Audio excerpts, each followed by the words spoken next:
Ouais, salut. Voilà une explication un petit peu comment vous pouvez vous débrouiller pour utiliser les escape games, enfin escape kit. Donc, on a un document d'organisation qui est celui-ci. Ce document d'organisation qui met un petit peu de temps à fonctionner. Voilà. Désolé.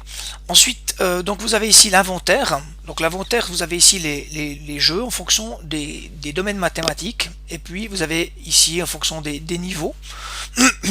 Et puis donc si par exemple je souhaite prendre les Dalton, un jeu que je vous ai un escape que je vous ai présenté, ben, je vais chercher le 202, hein. Il traite plutôt pour les niveaux 2 de 11 FR et puis le poste obligatoire. Alors je vais prendre le 202, puis vous avez ici tous les onglets.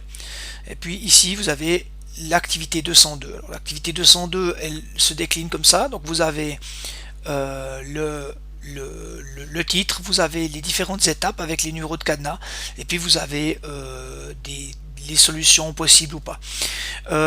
Tous les documents ne sont pas de la même qualité parce que certains collègues de mon école ne font pas les choses aussi précisément que ce que j'ai pu le faire ici. Mais c'est égal, ça fonctionne quand même globalement bien. Ici, vous avez des palmarès, ça veut dire qu'on a des élèves qui ont participé. Et puis, on peut les mettre sous cette forme, réussi par réussi. Et puis, on a un palmarès pour chaque escape game. Mais je dirais, je suis pas sûr que c'est très pertinent. Ce qui est pertinent, c'est vraiment que vous puissiez prendre ici ces activités. Maintenant, comment est-ce que je peux le créer, mon escape game? Donc, j'ai maintenant l'activité 202, je suis dans le domaine fonction algèbre, c'est les 200, je viens ici, et puis ici on a 202, et on trouve ici l'escape des Dalton. Vous l'ouvrez, et puis vous aurez les différentes étapes, et vous pouvez donc imprimer ces éléments, et les plastifier, et vous retrouverez donc les éléments d'enquête. Il peut y avoir des erreurs, bien évidemment, et puis ça, ma foi, ça vaut un petit peu de juger, mais ça vous permet un petit peu de comprendre comment est-ce qu'on construit, comment est-ce qu'on a construit ces choses-là. Et puis ici vous avez un exemple évidemment de départ que vous aviez à disposition.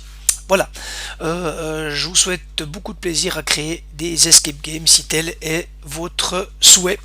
À bientôt.